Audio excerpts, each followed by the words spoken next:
সূর্য যেন মাথার উপর আগুন ঢালছে, গাছের পাতাগুলো ঝুলে গেছে আর পাখিরা চুপচাপ।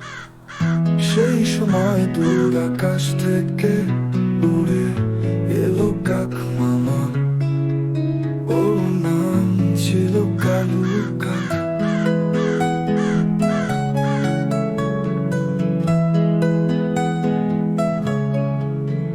কালু অনেক দূর থেকে উড়ে এসেছে, খুব পিপাসা পেয়েছে।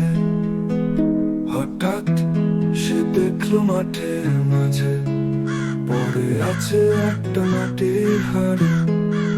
হাড়ির মুখ খোলা, কিন্তু পানি একেবারে নিচে, ঠোঁট ঢুকিয়েও পানি পায় না। কালু ভাবলো এই হাড়ির পানি তো অনেক নিচে, কি করি?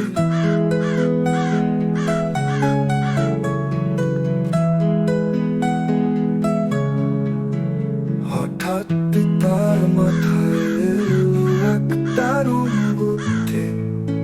সে চারদিক থেকে ছোট ছোট পাথর কুড়িয়ে আনতে লাগলো। একটার পর একটা সে ফেলে দিল হাড়ির ভেতর।